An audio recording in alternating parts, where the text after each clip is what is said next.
What's up, cool people? My name's Matt, aka That Random Christian Gamer. Welcome to tonight's live stream. So, it is a Thursday, therefore, we are doing our usual Bible study. And the game I will follow it up with this time around is Hades, because it has been way too long since I've played any Hades.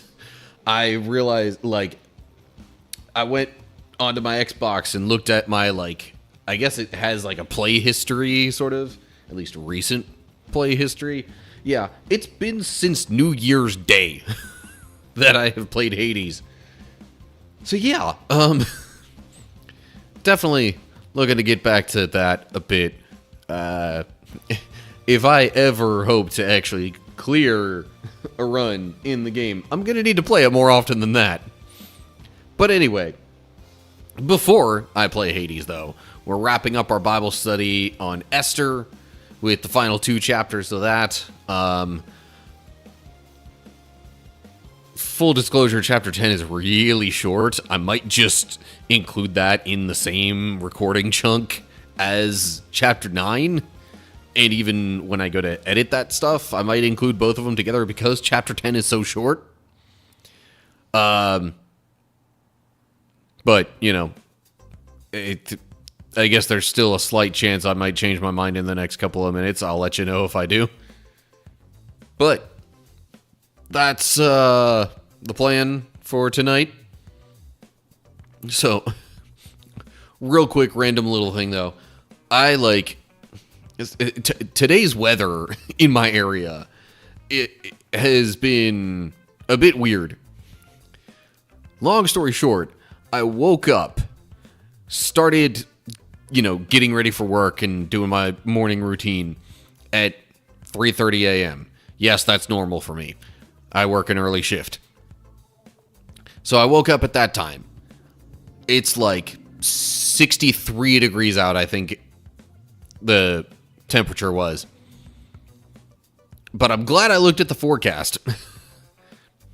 Because 3:30 a.m. was that temperature, around 63 degrees. 3:30 p.m., by the time I left work, it was 35. And there had even been a little bit of snow mixed in with some of the rain that we had. So yeah, heck of a weird weather day. 3:30 p.m. is supposed to be one of the warmest parts of the day normally. But, I guess when you have, a major cold front move through, early in the day, that's the kind of stuff you get. Anyway. All right. Enough about that. Guess I'll go ahead, run the early set of ads on Twitch, and then we can hop into Bible study. Twitch folks, I'll see y'all in a little bit. There we go. Okay. And there we go. Sometimes as I've been changing scenes today in OBS, there's been just a teensy bit of delay. As long as it still does the things, it's not that big a deal, though. Oh, man. And as usual, I'm feeling kind of tired. Only a little bit, though. I think I'm awake enough to manage the stream for a couple of hours. But, again, woke up actually a little bit before 3:30. And so there's that. And I realized recently that, at least, Tuesday nights, because of a thing that I do in the evening, I tend to get, at max, 6 hours of sleep going into Wednesday. Monday night isn't really that much better. Now, I guess I could get a bit more sleep on Wednesdays. Sometimes I do, sometimes I don't. I think this was one of the don't weeks. But anyway. Okay. Twitch ad break should be done. So, it is time for Bible study. Here we go. Okay. So, we have arrived at Esther chapter 9. Now, main things to consider pretty much include, really for the most part, it's the two, decrees that were made. First one was essentially this guy Haman's idea. Haman didn't like Mordecai, found out Mordecai was a Jew, wanted to just punish all the Jews instead of only Mordecai, so he pretty much made a decree and used some tricky wording to get the king to sign off on it. But basically the decree said, all right, on this day, throughout the empire, feel free to kill any Jews you might find. But then Haman kind of got on the king's bad side after Esther accused him of wanting to kill her, which wasn't a lie exactly because Esther's a Jew. By the way, Esther's the queen, in case you didn't know. I'm trying to stick to the basics instead of summarizing the whole story, or at least what's most immediately relevant. So, after Haman gets executed because of his plan involving killing Esther, essentially, and the fact that the circumstances of what happened at the moment Esther revealed that, making it look like Haman wanted to kill her specifically, right then and there. Anyway, but the decree still stood because, it was made in such a way that it couldn't really be retracted. However, in chapter 8, Esther and Mordecai got the opportunity to make sort of a counter decree. Essentially, they wound up saying, all right, any and all Jews, on this day, you can feel free to gather together, defend yourselves, fend off and kill anyone who might try to attack you with no, legal ramifications. So, with these two competing decrees, there's a C there, not a G. With these two competing decrees set to, take place on the same day, because that was kind of the point of the second one, countering the first one.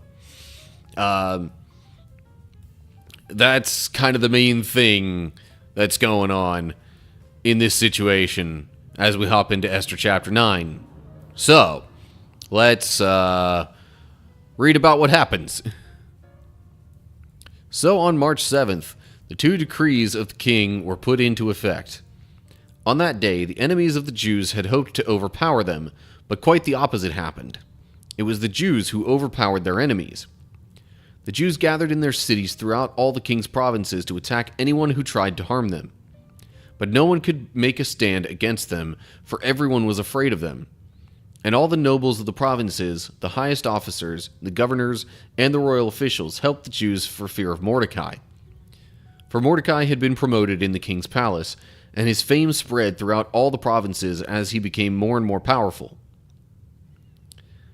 So, part of it is that nobody, or I shouldn't say nobody, much fewer people, far fewer people, were willing to attack the Jews at all after, Mordecai got promoted.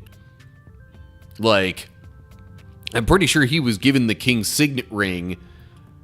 He may very well have essentially been put in the position that Haman had before, which was right-hand man to the king. So, with the knowledge of Mordecai being a Jew, given the decree that was sent out, and knowing that a Jew had such a high position in the empire, yeah, that might make more people hesitant to attack his, I don't know if his kin is quite the right way to put it, but his fellow Jews. And then, of course, the reduced number of people wanting to do that makes it easier for the Jews to defend themselves. So, yeah. That's a thing. Sorry.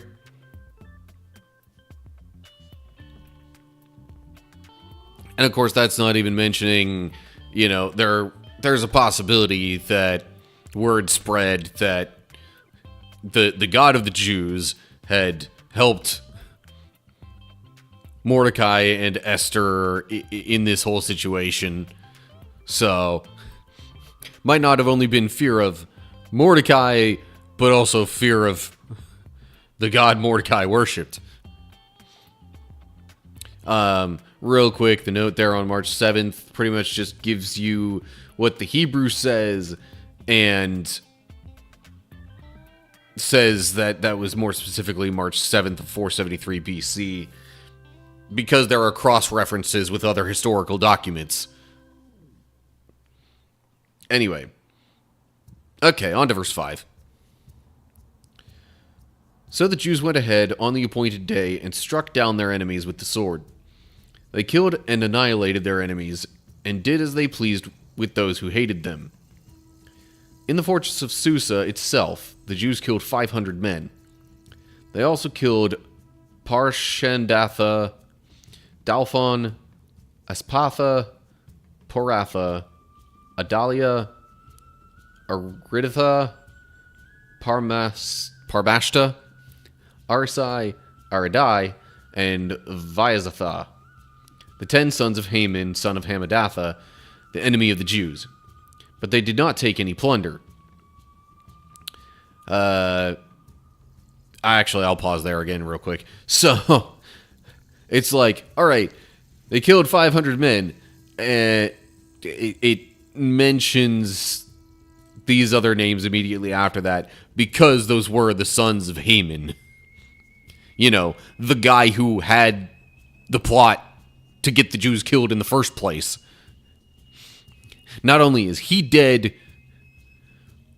but I mean, it says the 10 sons. It's sort of implied that those are all of his sons. Doesn't say all 10, but still. Even if it's not all the sons, it's still a significant number. Like, that's a lot of sons to end up dying, especially all at once. So, yeah. I think that's emphasized just to drive home the point that, like, anybody who opposed the Jews was just utterly, to use the word in the verse here, annihilated. So yeah. Mentions they didn't take any plunder, though. They, by the decree of Esther and Mordecai, which was sealed with the king's signet ring, that's why it says in the first verse that there were 2 decrees of the king. They both essentially had the king's seal of approval on them. Actually, not just essentially, literally. So they had the king's approval, essentially, to take plunder from the people that they killed who tried to oppose them. But they chose not to. Alright. Verse 11. That very day, when the king was informed of the number of people killed in the fortress of Susa, he called for Queen Esther. He said, The Jews have killed 500 men in the fortress of Susa alone, as well as Haman's 10 sons.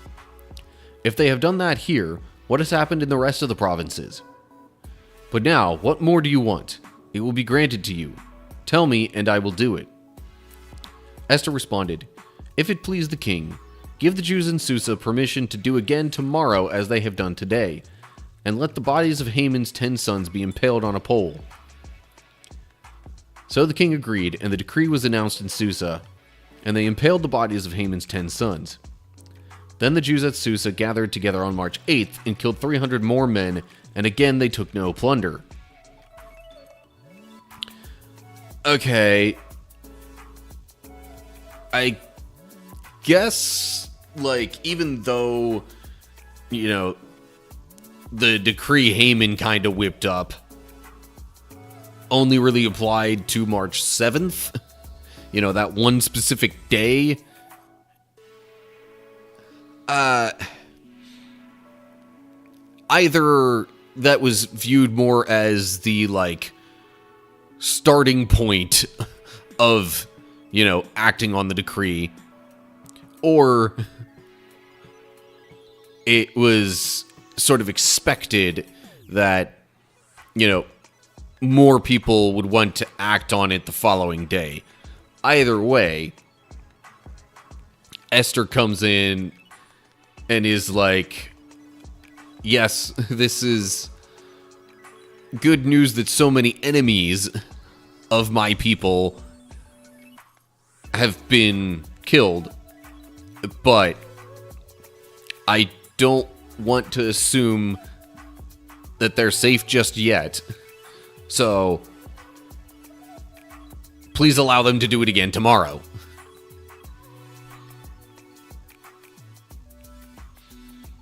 So, yeah. That's what she says. The king agrees. And again, there's sort of an implication that, I mean, Xerxes just really likes Esther and would do pretty much anything for her. It's not stated quite as elaborately as it was before, where he said he would even give up to half the kingdom, but in fact, it's the fact that it's less specific now kind of leaves room for even more to potentially have been asked. But, I mean, Esther doesn't really care about all that other stuff that she maybe could have asked for. At least at the moment, she cares more about the safety of her people. And she still kind of starts her request off by saying, if it please the king.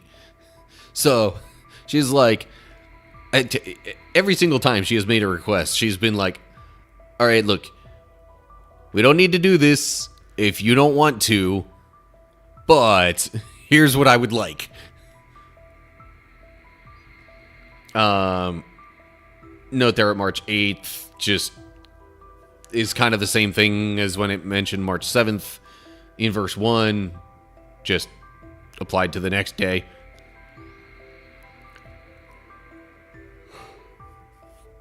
So, just in the fortress of Susa, which was like the capital of the empire, an empire that spanned, again, it said from India to Ethiopia. Just in the capital city of said empire, 500 men who attacked the Jews were killed. And then we get to verse 16. Meanwhile, the other Jews throughout the king's provinces had gathered together to defend their lives. They gained relief from all their enemies, killing 75,000 of those who hated them, but they did not take any plunder. This was done throughout the provinces on March 7th, and on March 8th they rested, celebrating their victory with a day of feasting and gladness. The Jews at Susa killed their enemies on March 7th and again on March 8th, then rested on March 9th, making that their day of feasting and gladness.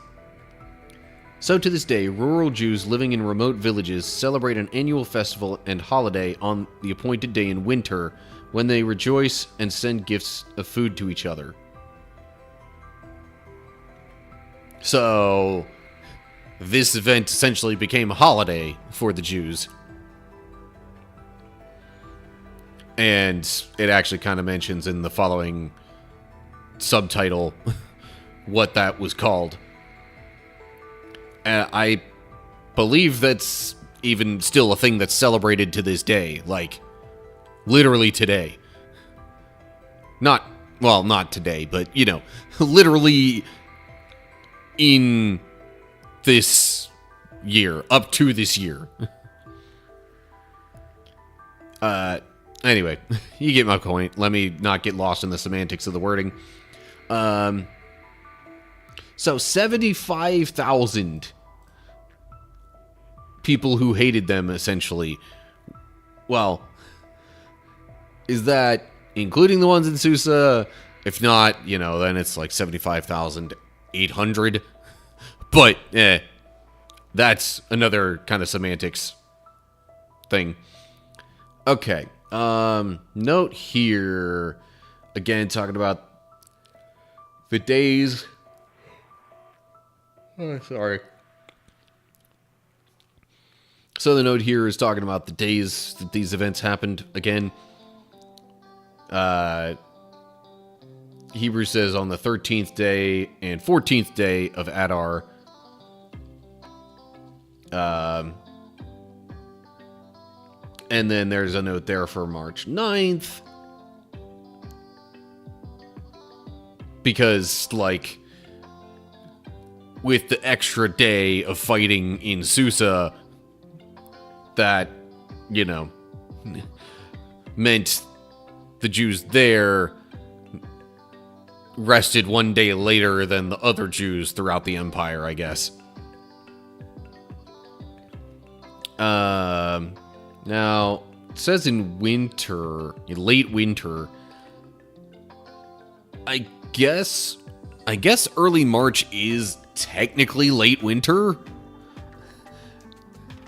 It doesn't really feel like that when I think about the annual calendar, but I guess it technically is. Hebrew says on the 14th day of the month of Adar. Okay, so March 8th, essentially. Well, it was March 8th of that particular year, which it's kind of interesting. I'm recording this on March 12th. So, not too far off from, assuming that it kept roughly a similar day of, a similar date to celebrate it throughout the years, then I'm not that far removed from recording this during the festival of Purim, as we see that it's called, starting in verse 20, which is where we'll continue reading now. Looking at the rest of the chapter, realizing I've talked quite a bit and should perhaps move along a bit quicker.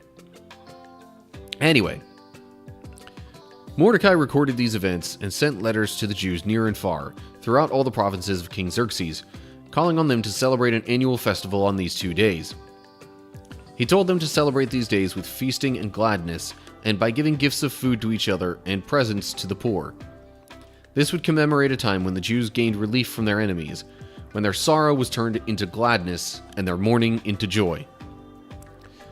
So the Jews accepted Mordecai's proposal and adopted this annual custom. Haman, son of Hammedatha the Agagite, the enemy of the Jews, had plotted to crush and destroy them on the date determined by casting lots. The lots were called Purim. But when Esther came before the king, he issued a decree causing Haman's evil plot to backfire, and Haman and his sons were impaled on a sharpened pole. That is why this celebration is called Purim, because it is the ancient word for casting lots. So because of Mordecai's letter, and because of what they had experienced, the Jews throughout the realm agreed to inaugurate this tradition and to pass it on to their descendants and to all who became Jews. They declared they would never fail to celebrate these 2 prescribed days at the appointed time each year. These days would be remembered and kept from generation to generation and celebrated by every family throughout the provinces and cities of the empire. This festival of Purim would never cease to be celebrated among the Jews, nor would the memory of what happened ever die out among their descendants. Okay, pausing there for a bit because that was quite a bit of reading. So, yeah, the actual year that it took place originally, they celebrated afterward just because it's like, hey, we have victory over the people who hated us. And then Mordecai came later and said, let's remember this yearly. So they essentially turned it into a 2-day annual holiday. So Hebrews says that's on the 14th and 15th days of Adar. So it's a 2-day thing because, like, there were kind of the 2 different days of celebration in the year that this actually happened initially. Because, again, the Jews in Susa had that extra day of fighting, which delayed their celebration a bit compared to the other Jews. So, 2 days of celebrating turned into 2-day festival. 2-day annual festival, to be more specific. So yeah, it's made it an annual tradition. And again, I believe the festival of Purim is still held in the modern day. So all this stuff that it says about never failing to celebrate and all that kind of stuff, yeah, I believe still holds true. Which is interesting because that almost ended up being a more consistent celebration than, like, Passover and some of the others like that. Or at least that's kind of what it feels like. Anyway, on to verse 29. Then Queen Esther, the daughter of Abihail, along with Mordecai the Jew, wrote another letter putting the queen's full authority behind Mordecai's letter to establish the festival of Purim.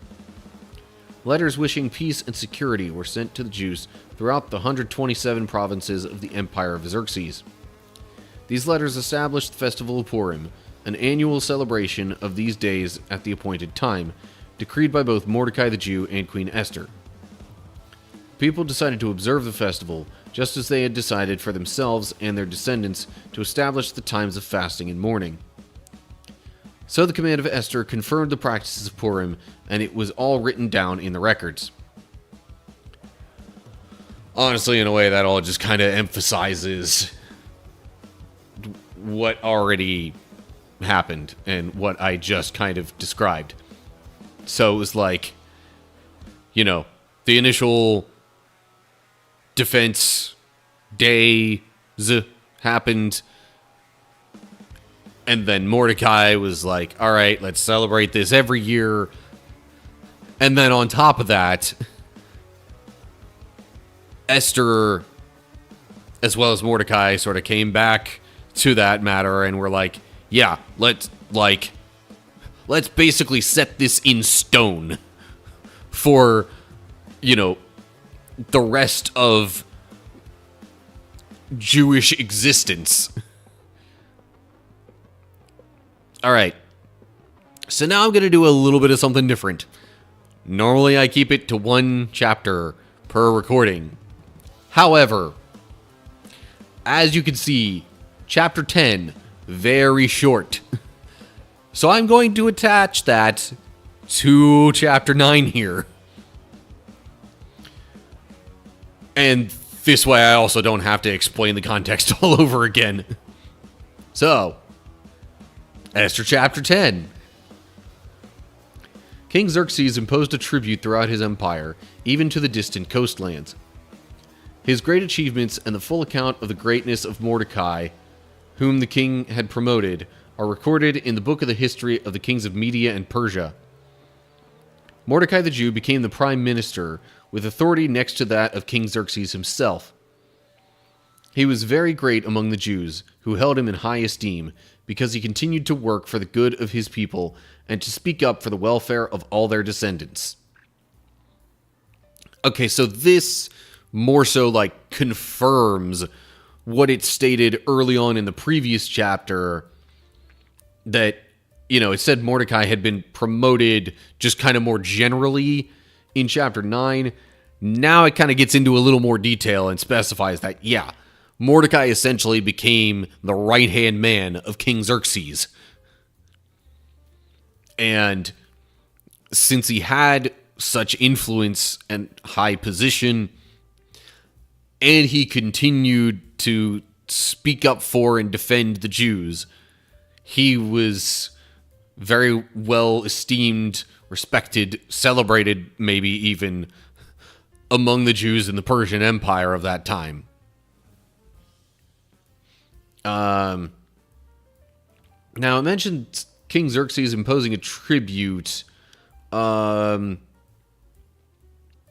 It doesn't really explain much of what that tribute was for. But, I mean, given the other things it's talking about, like, maybe it could be something that was, like, further meant to help the Jews. I don't know. I'm not going to read too much into that since it doesn't outright say. I guess maybe that was just something that, at the very least, happened during the reign of Xerxes, but after all these events of, you know, Haman and that plot and him being killed and then the Jews defending themselves and all that. But I guess it also kind of includes such a thing because it was noteworthy, and then kind of in verse 2 gets into, well, for more noteworthy things that King Xerxes did, as well as more about Mordecai. You can, or, well, they could probably, at the time of writing, look at this book of the history of the kings of Media and Persia. Oh yeah, I know we often refer to that as the Persian Empire.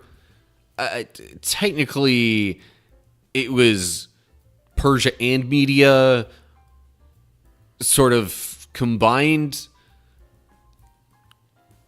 I guess Persia was just maybe the more notable part of that collective empire. But I'm pretty sure it mentions in later books about, or just other books of the Bible in general, about, you know, laws or decrees or whatever, like, of the Persians and the Medes. Anyway, I'm going off on a tangent. If this book still exists in any form, I guess there could be more information on the things that King Xerxes and Mordecai did. But anyway, yeah, real short chapter. That's why I tacked it on to chapter 9, and that's really all I have in mind.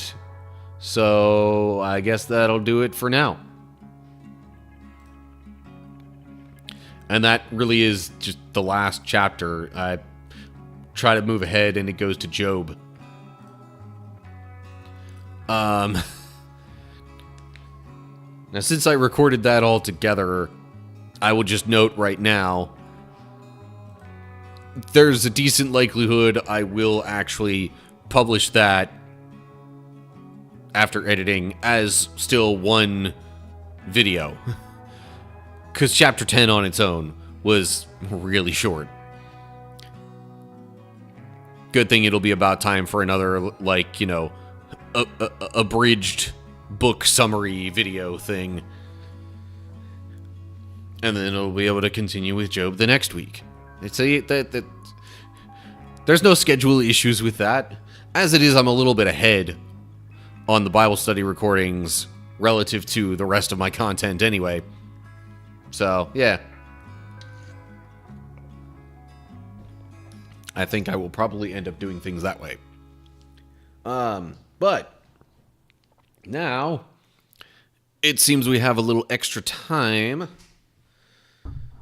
for just hanging out and chatting and, well, me playing Hades.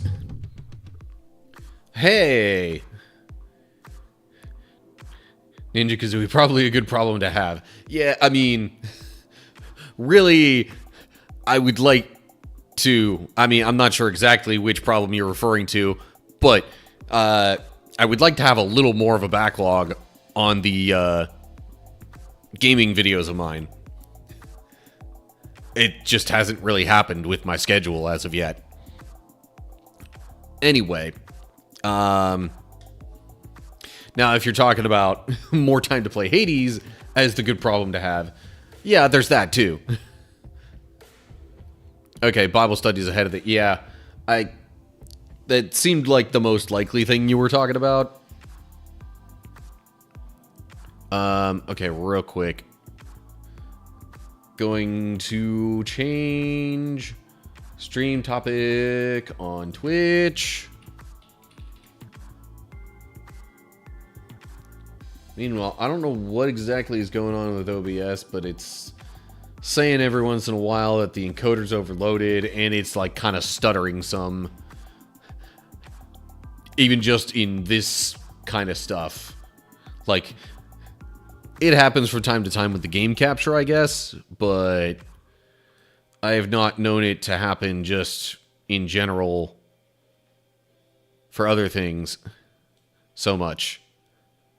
Anyway, and I just realized I put a little bit of my background music playlist on the screen temporarily. I am really bad about remembering that the way I have the chat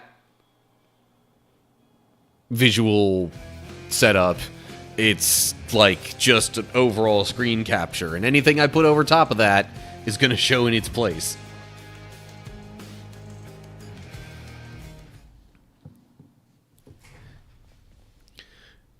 Anyway, back to the whole, Bible studies being ahead. Out of video types to have more of than the others, really, I guess I'd rather have more Bible study just because, then I can keep all of that going.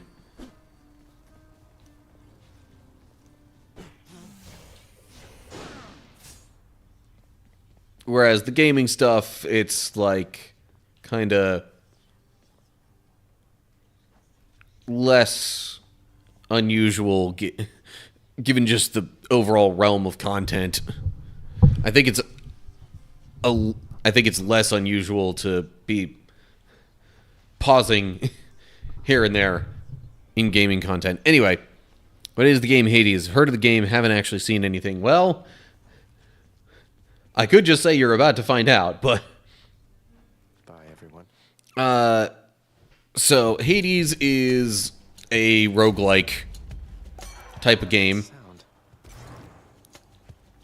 You've... it's also very, like, action-oriented, active combat kind of stuff. Hey, First Blood. You're not late, you're just right in time for Hades. That was revelry? People having a good time? So, Well, sure then. the game Hades in particular Accept this message. centers around Zagreus, who's supposed to be like, I guess, the son of the Greek god Hades. So there's a lot of other Greek gods mentioned, lots of mythology there, of course. inspiring it. Hey there, Zagman. How's it going? Look, you have got to get here with the rest of us already. We've been saving you a spot. And See what I can do. I don't know about you, but the game seems to be quiet for me. I'm going to turn it up a little bit, at least in the stream. I don't think we've had an encounter with Dionysus before, if that's even how they pronounced it. So, the way Hades works is, you know, you go around, you've got your combat, you fight enemies, occasionally with different weapons if you so choose, but you gain different abilities from different Greek gods that you encounter along the way. And that's sort of how you know, sort of customize your individual runs through the game. You're ultimately trying to get out of the underworld, I believe. But yeah, the way you do that is fighting enemies, going through the different regions of the underworld, and gaining different abilities from various Greek gods as you progress. Sorry, I'm just checking out something real quick. Okay. Sorry, I thought I saw a thing on my phone that said there was a text message. That was not the case. It was just First Blood joining the Discord. So, welcome. Alright, your attack inflicts hangover. Status curse. For 4 seconds, victim keeps taking damage. Effect can stack up to 5 times. Interesting. Special inflicts hangover. Or cast lobs a large explosive burst. Large explosive that bursts into festive fog. For 5 seconds, wafting fumes briefly stun foes in the area. Huh.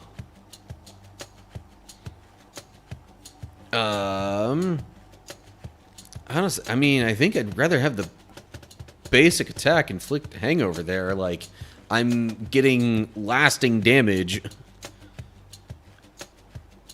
every half a second.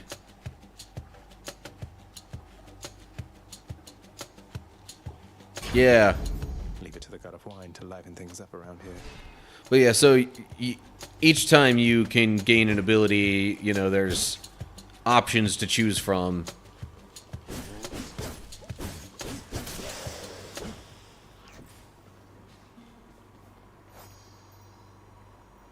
Yeah.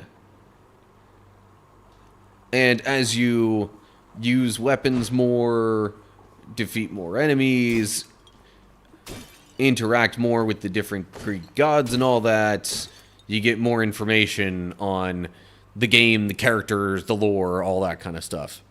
Hello, Seth. How are you today?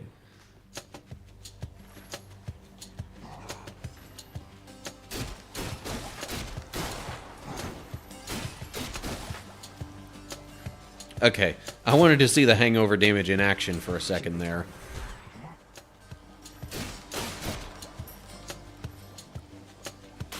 What exactly is the special for that? Oh. Huh. Okay.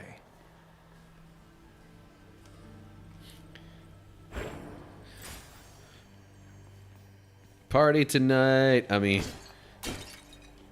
if you're talking about it in the chat here, yeah, relatively.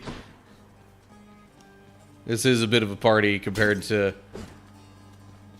what I've had in the recent past. Game looks fun. I'd say it is. Okay, so I think if I go that way, I can gain another power ability thing. This way, I'm pretty sure I just get more, like, gold or whatever.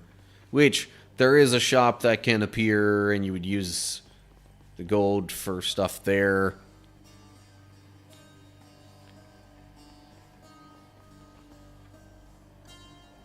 I'm gonna go for the upgrade. But of course, that appears in the next room. So, like, I gotta clear the room first.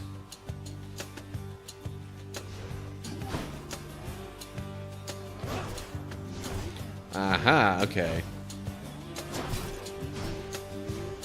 Oh, jeez. I did not expect that thing to dash so far at me. Oh, well. There are occasional chances to heal as well. So if the special throws the spear, then I'm like, what does the cast do? I guess similar projectile, just without actually throwing the spear.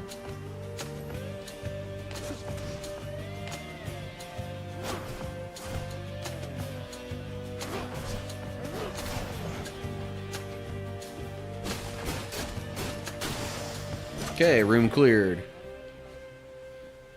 Power up! Oh, I don't even have a choice on this one. I just get a better drunken strike. So now, does it last 6 seconds? Or is that saying it'll do 6? It's going to do 6 damage every half a second for 4 seconds. Better blessing. And although it did say it can stack up to 5 times, so that means it could go up to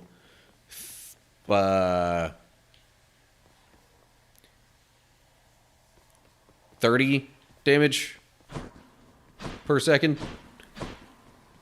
And there are no other room options here. Oh yeah, I guess because I've done some, you know, like full game or whatever passive upgrades, I just heal after each room anyway. I tried to dash away from that attack.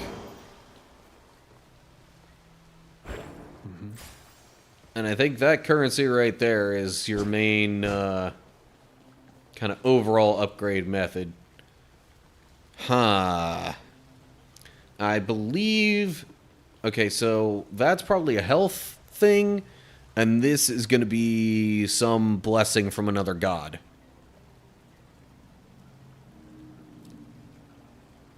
I would say it's bad that I'm blanking on which one, but it's been 3 months, apparently, since I've played Hades.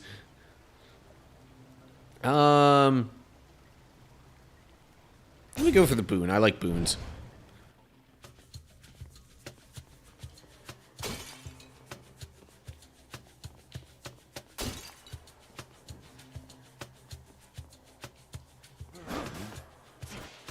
That didn't hit.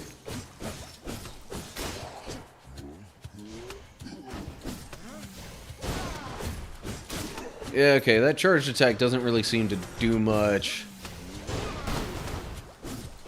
against a single enemy.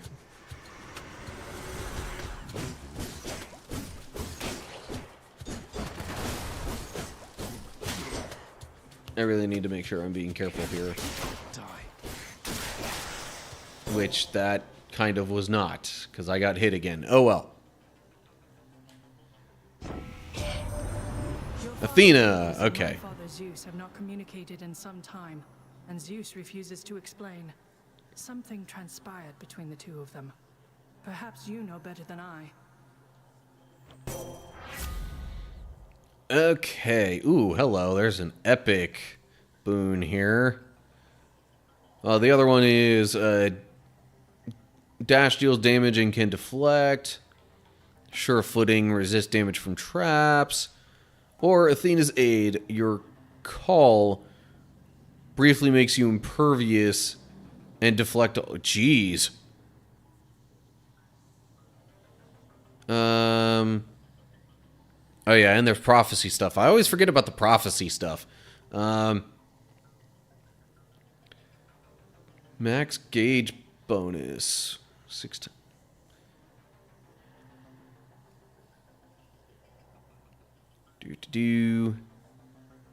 Well, I mean, Yeah, it sure seems like Athena's aid is overall the more useful one. I'm just going to have to remember to press right trigger every once in a while.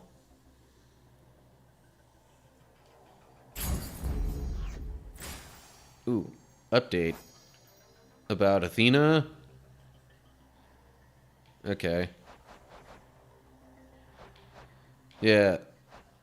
So, as you accept boons from each of the different characters, you also get more lore about them.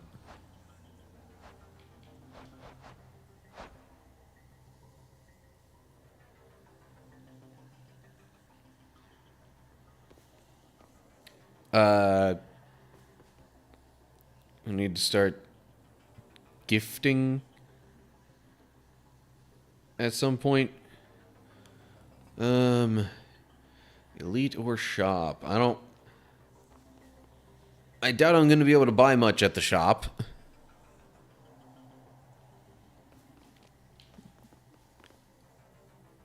I just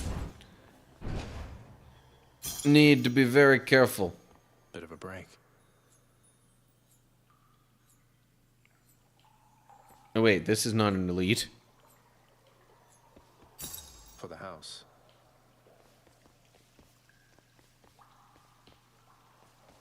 And restore.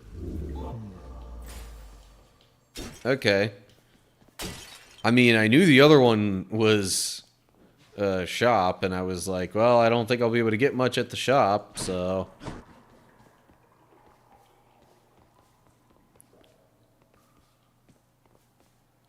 So, coin or... Oh. Now this is a boss here along with the boon, I guess. Or maybe an elite. Anyway. Alright, well, now that I have even more health, I'm better prepared for...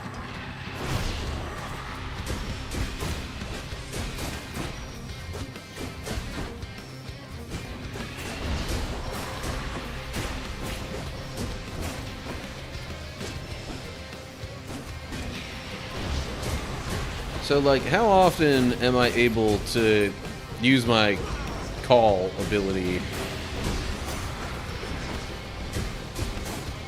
That's something I'm not 100% sure on. Jeez.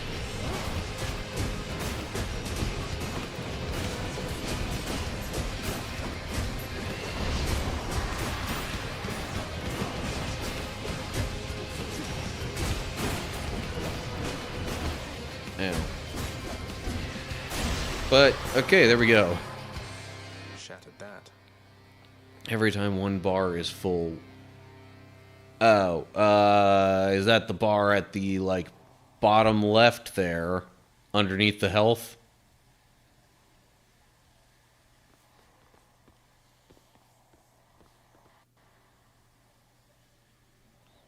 See the carrot?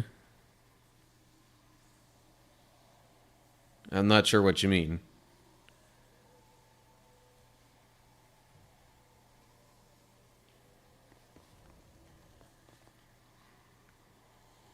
Oh, when it fuels up, see bottom left. Gotcha. Okay. Anyway. In the name of Hades.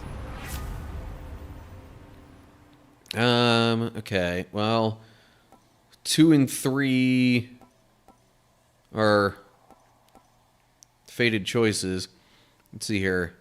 You begin each encounter with your god gauge partly full. After you take damage, damage foes around you and briefly deflect. I kind of like the sound of that.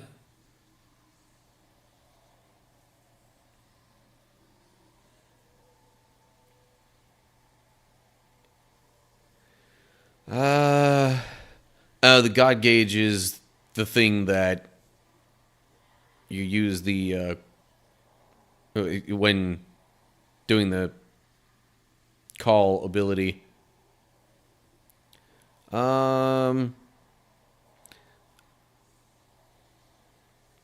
I think I'm gonna go with the shield. Just because then if I find myself in a bind, it should hopefully help me a bit more.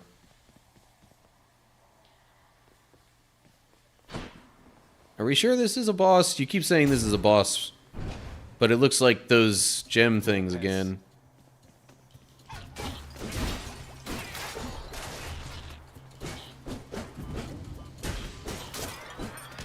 Although there are definitely enemies here, at least.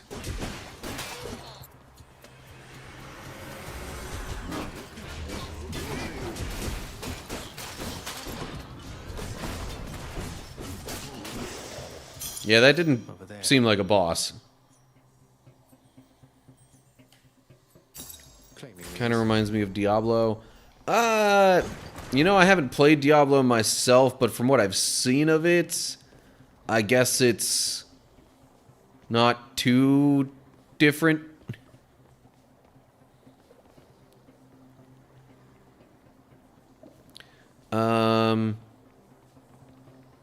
Definitely going to. 2 being this one. Right? Okay.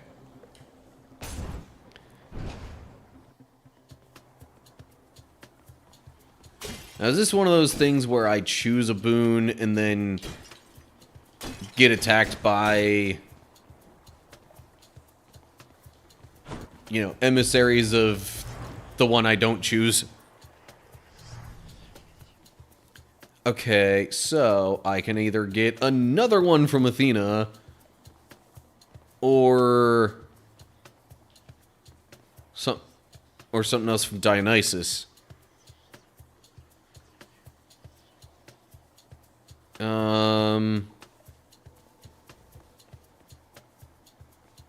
Let's walk a little. Yes, what?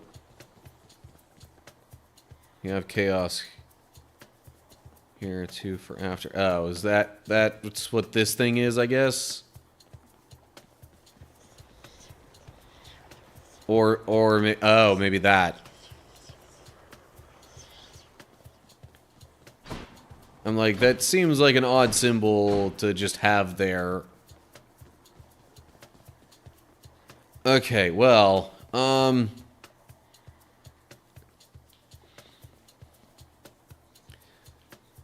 feel like given law of averages and how many boons I've already gotten from Athena, not just in this run, but in general, I feel like the better overall option would be to get something from Dionysus. But I don't know. I guess I don't really have a significant reason to do otherwise. If your health is low after encounters, restore to the threshold. Life threshold 30%. Numbing sensation. Your hangover effects also make foes move slower. Ooh. Dash causes hangover several times near where you started.